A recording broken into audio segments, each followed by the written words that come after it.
Thank you all for coming. And we're real lucky to have our speaker tonight, Dennis, who's going to tell us a lot about the wood sculptures that he does, the wooden masks, I hope. Maybe. We certainly have enjoyed looking at them, and so I think we're going to find out a little bit about how they come about. Okay. I don't know. Thank you. Vance.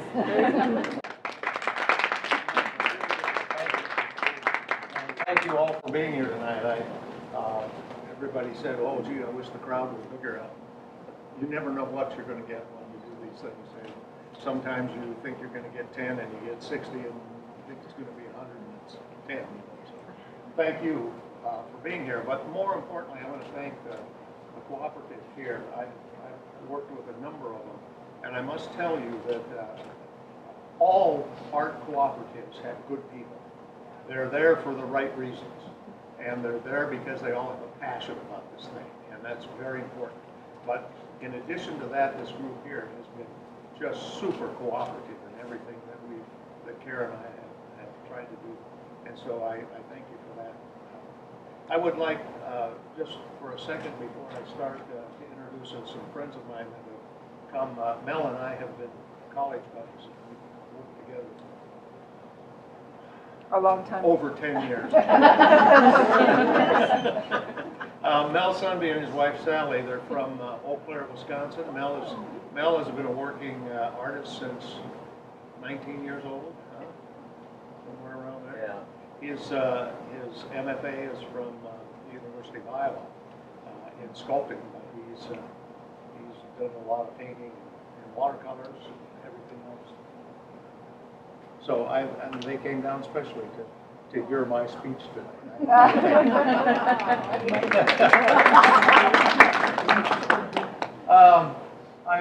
want to talk a little bit about why I do the masks, and there's a special influence that they have on modern art that I think I can make a connection with. And I'm not going to bore you to death. I promise you. They wanted me to do 90 minutes, and I said no. I'm going to cut down from that. So I'll try and keep this somewhere around an hour. We need to talk about the primitive art a little bit because that's the foundation of what I do. And if we go back and we look at where art started, we really don't know because we haven't uncovered all of the caves yet. But in art history, the first one we learn about is the cave at Lascaux in France, and we know the tradition of that, and many of those things are spiritual, some are even religious, but it was some of the beginnings. And we're looking at probably back as far as 15,000 BC, Lascaux is dated to. There's another one that's been discovered in Australia just recently that they're saying dates back to 20,000 BC. So we've had things way back then, and we don't know because most of these caves, the ones that have works in them like Lascaux and the one in Australia, are unique nature-wise because they were sealed, and carbon dioxide didn't get into them, and then the fungus didn't grow. As soon as they opened Lascaux up to people would come in, breathe the oxygen in, exhale the carbon dioxide, and all of a sudden the whole thing is starting to be ruined because the fungus was growing in the paintings. So they've closed it now. In fact, the first time that I was there, you could go into the caves. The second time they had rebuilt another cave just like the real one, and that's the one you got to go into. And the other one was sealed. You could get in with permission. Art history people could get in and all that, but I didn't jump through the ropes that time, so we did. There's also another cave in Spain, a number of them in Spain, but one of them that's kind of fascinating. It's just outside of Santander on the northern coast of the Basque area, and it was discovered, I think in the 1960s by two Basque brothers that happened to be digging around, and they found the entrance to this cave, and they went to a lot of work of opening it up, getting tourists to come in, and they were selling tickets and all of that, and things were running along quite marvelously for them until somebody started scuffling around the corner a little bit and found a whole bunch of half-empty cans from Hardware Hank back there that these two boys had painted. They had painted the cave. Wow. And somebody pulled a string on it, so they closed that one down. They're not operating anymore, but you got to hand it to the Bosks. They're fun people. Well, anyway, we take a big jump here from the beginnings of the caves, and I'm not going to give you a whole art history thing here, but as we run through it, we know what the Egyptians did. We have even as far back as 13,000 BC. We had a number of things in the Tigris, Euphrates, the Crescent Valley. We see a lot of things that came from there, and that's where the wall hangings actually started, where people were actually doing things that were decorative, that were to hang on the wall. We find masks, we find faces from that era. We jump ahead to the Greeks, the Romans. The Etruscans were a especially good one. I've got a number of Etruscan copies in there to look at. And this is where actually art became not just a spiritual, religious sort of thing that they would paint, but it actually became a decorative sort of thing. Okay, now let's jump ahead further than that until we have the primitive tribes. And the areas that were really big on it were Africa, Central Africa, the Oceania, which would include New Guinea was a big area, both Australia and the Maori tribe that was in New Zealand. These were big sources of the mass. And then the other one was Northwest United States, Canada, and Alaska, the Aleutian Islands area. Now, why are these important? Well, because these are the places that they were used for ceremony. And they weren't decorative arts, they were used with a purpose.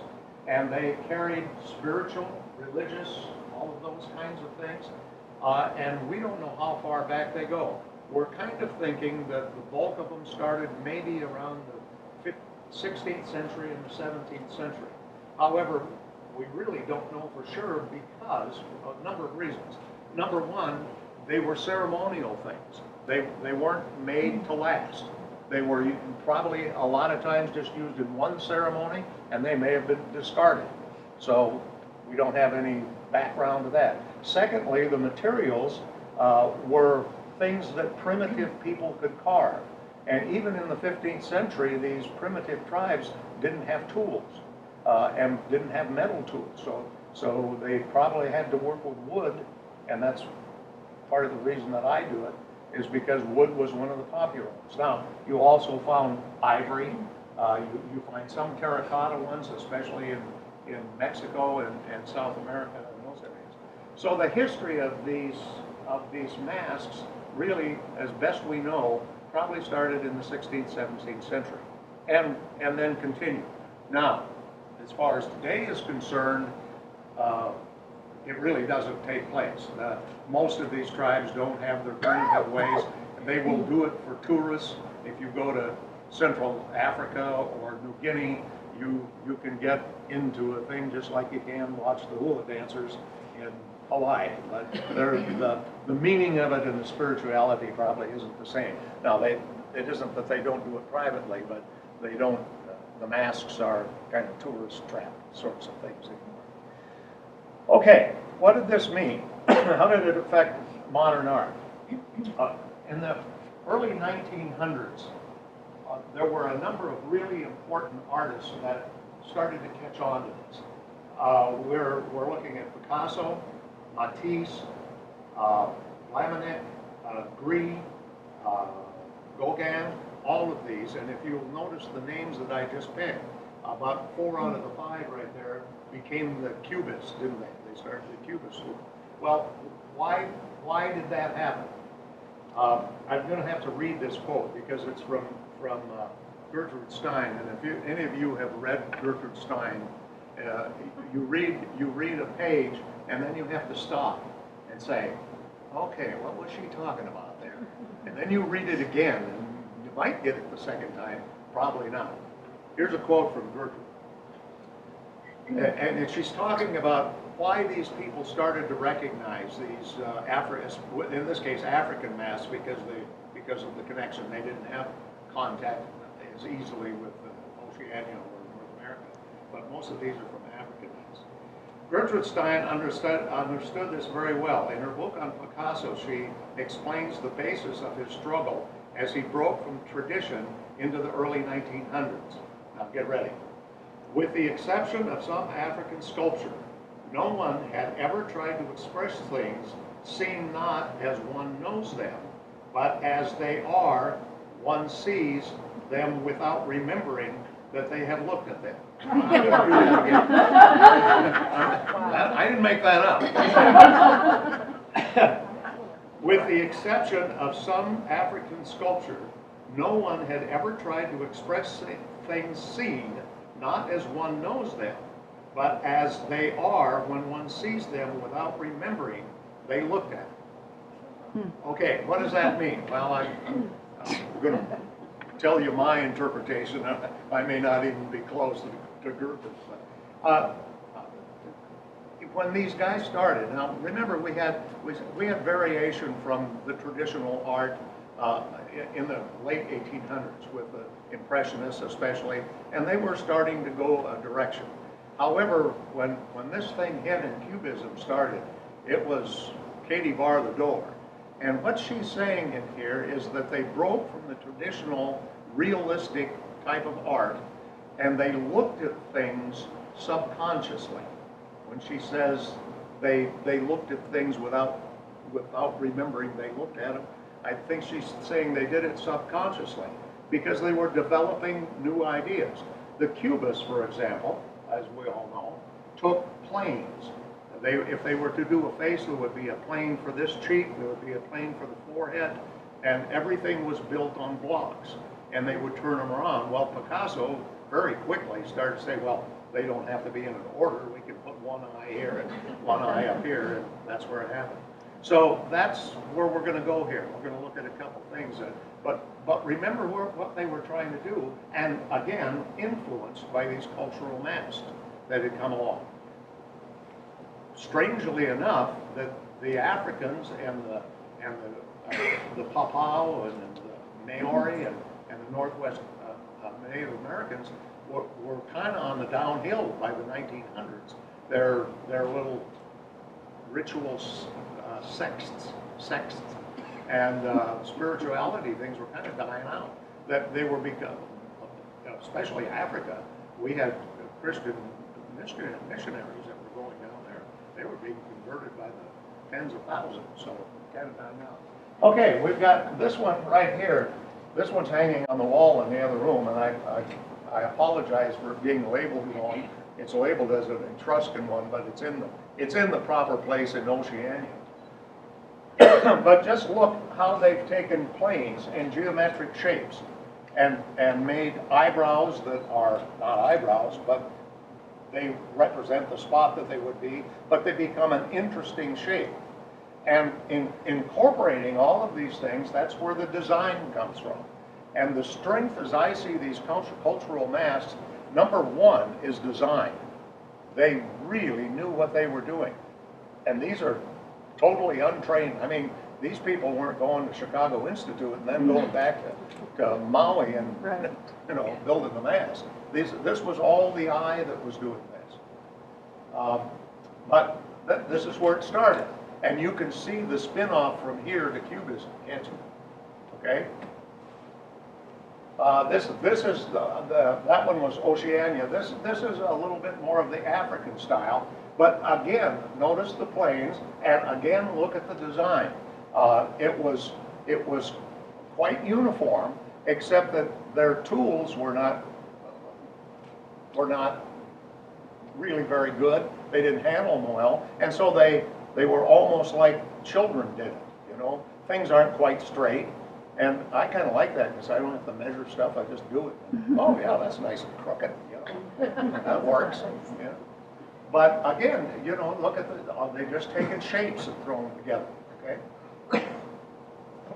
On the same line, and this particular one, I've tried to primitize it a little bit with with a little paint and things. The colors I like, when I stain them, they're quite bright, but then I patina them, and it dulls it down, and it gives you a pretty authentic color, because remember, what they used for stain in those days was berry juice and blood, and that ochre was from mud they would rub on it. So they were really earthy colors, and by patinaing it, you get that effect. You can't forget the animal part of it, because in their rituals they would actually become animals. The part that they played in the ceremony might be a bird or a lion or whatever. And so they did a lot of that. But again, this is a bird face, but look at how everything has become different shapes to represent things. Does it look like a bird? I suppose. It looks more like a bird than a hippopotamus, but that really isn't the point. Okay.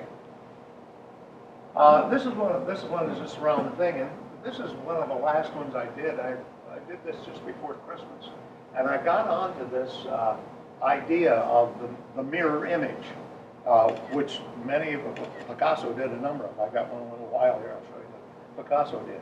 But this is a face, and then the face is turned over, and it's reflected the other way.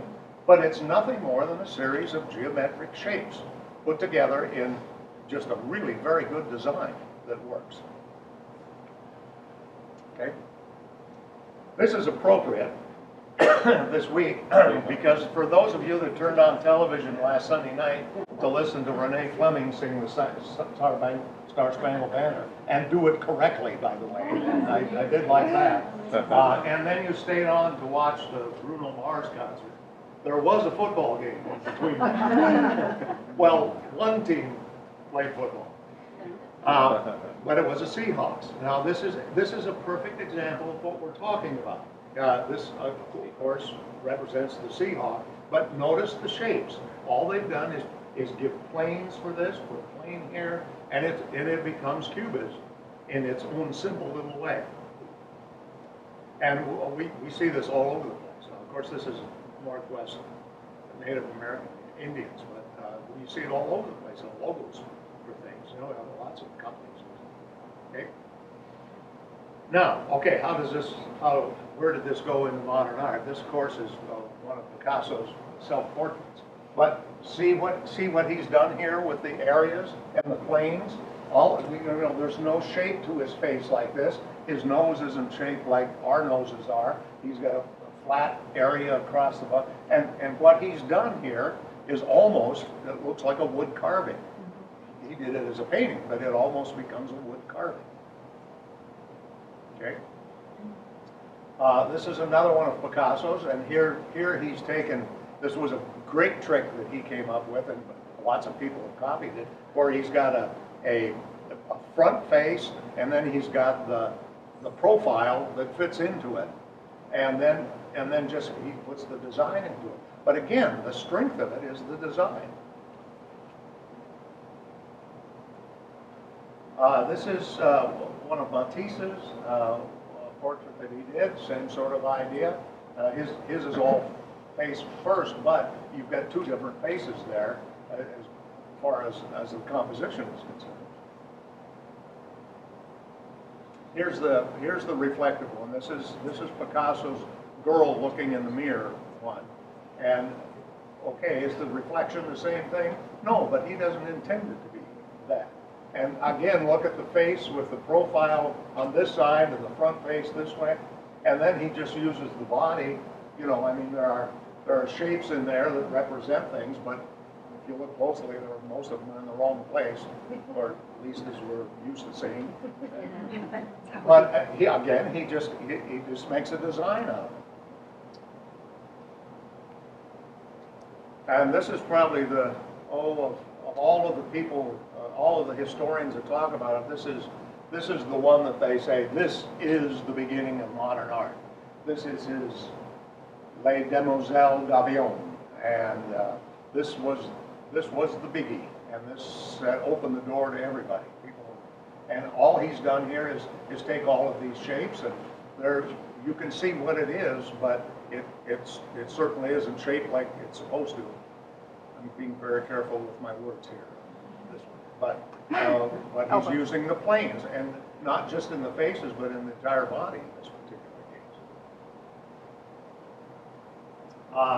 This is one of Renfro's, and this carries the whole thing. This is far more modern than those other ones, but this is the direction that the whole thing was going. And this is probably the epitome of that, taking shapes and making designs out of it. You've got two faces here, and you kind of have to work at it a little bit to see them, but again, the whole point of it is the design of the thing, the composition.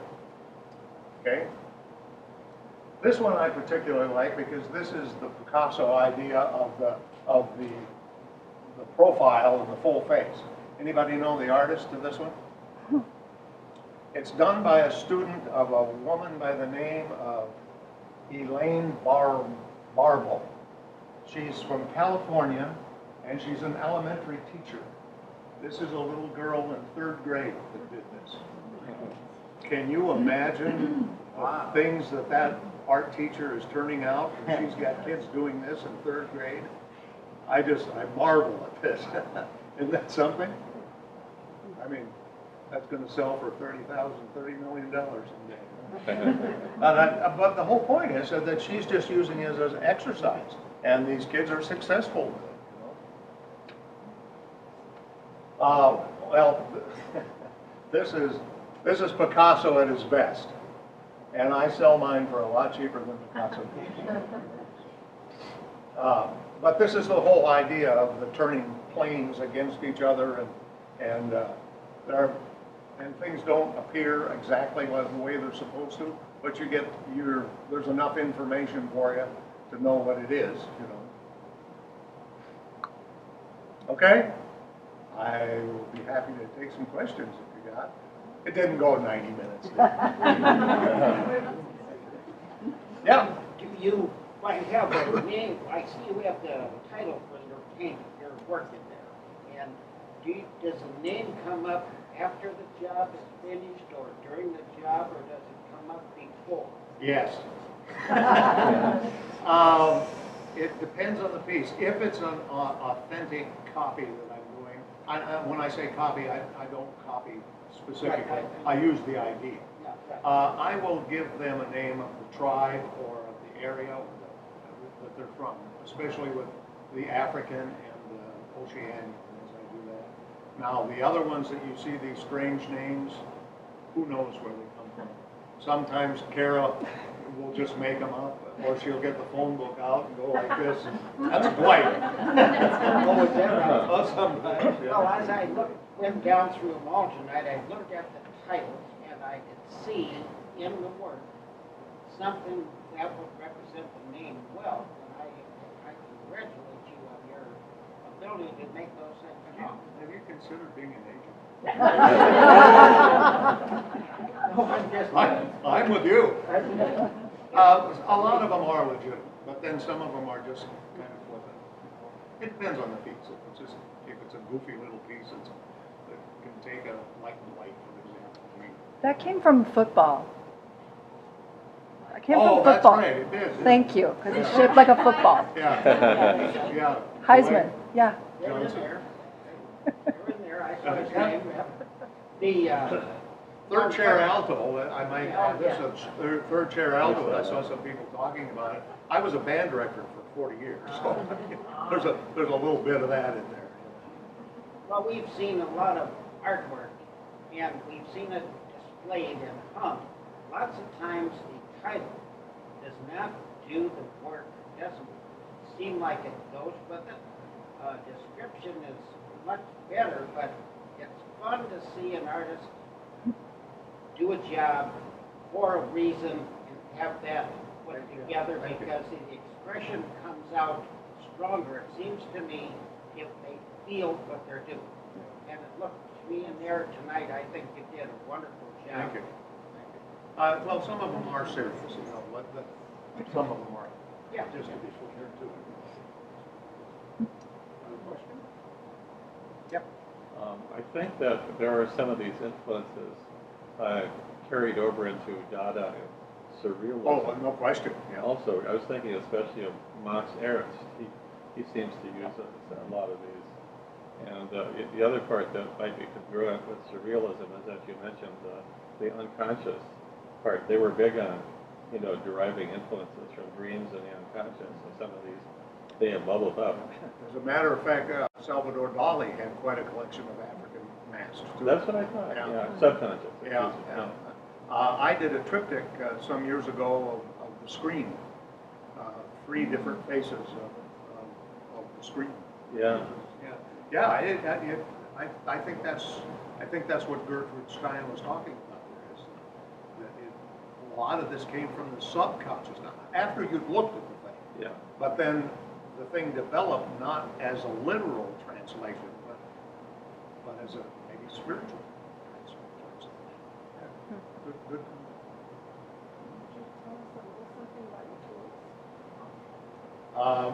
They're steel.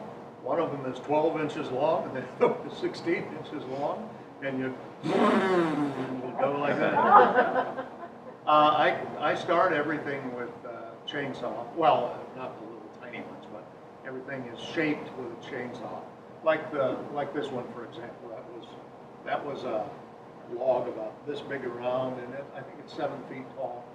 And then I just carve it down with chainsaw till I get my basic shape. And from that point, I just use chisels. I use 4 chisels: 1/4 inch, 1/2 inch, 3/4 inch, 1 inch,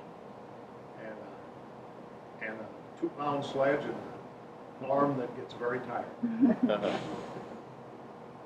You want to talk about your burl sequence? Oh. Enjoyed those.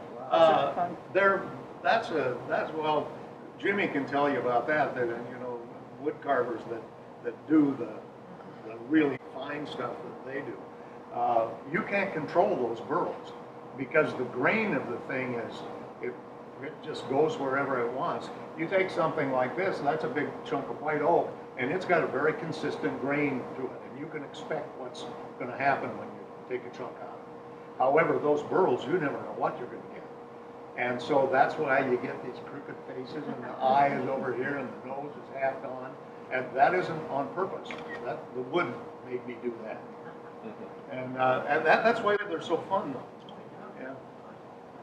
I get a lot of wood from the Wheelan sawmill in Winthrop.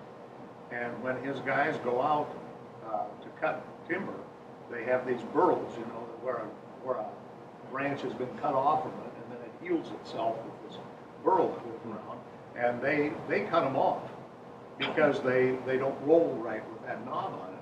And I said, gee, when they cut them off, throw them in the trunk and bring them to me. So that's where they come from. Yeah, it's nice. Otherwise, they just throw them in the wood pile. You guys are particularly solid.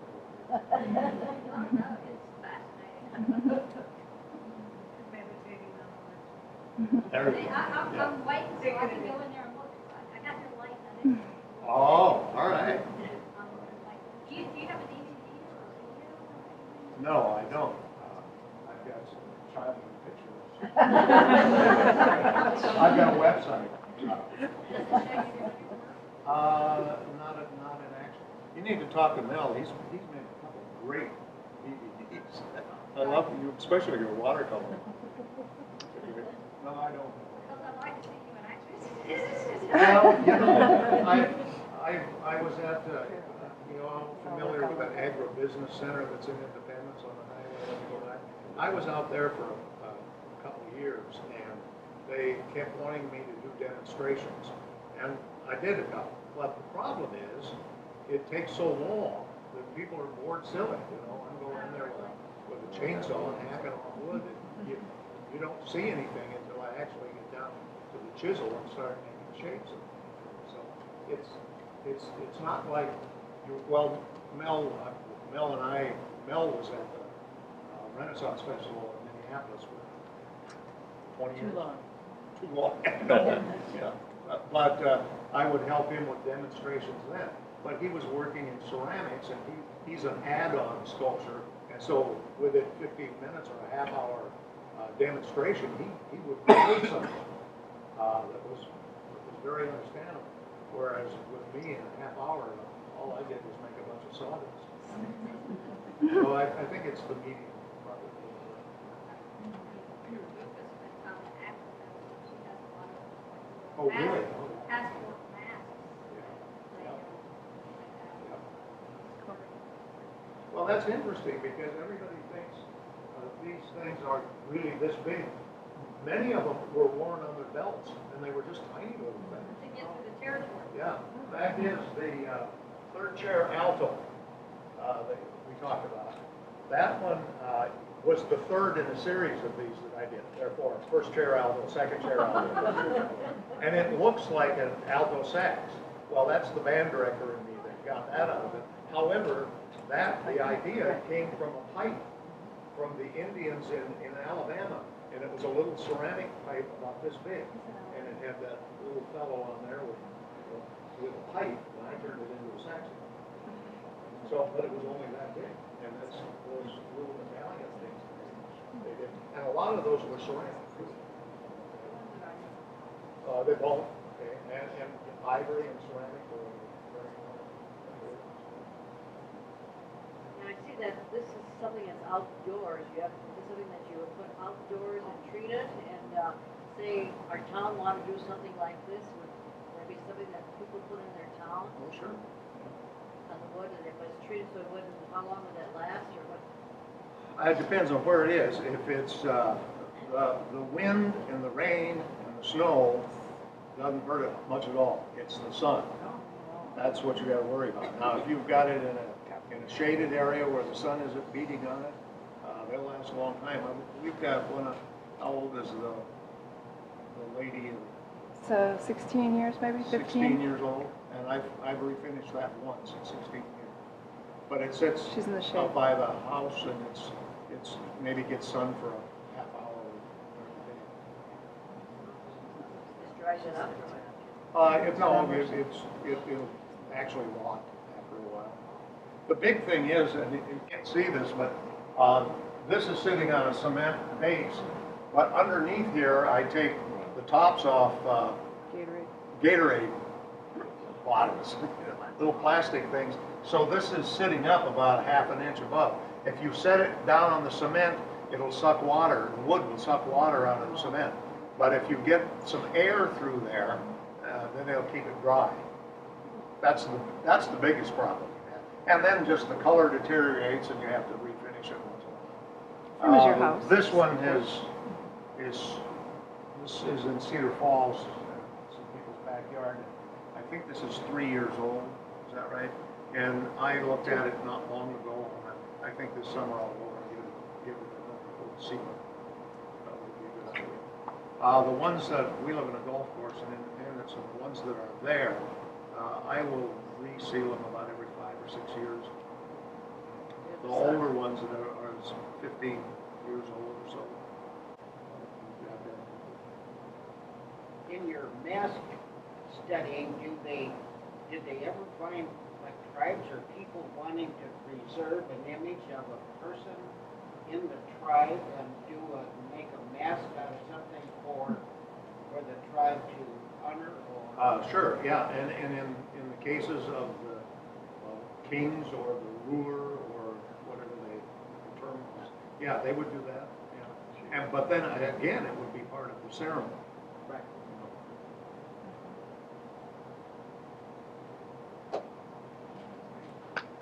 Thank you.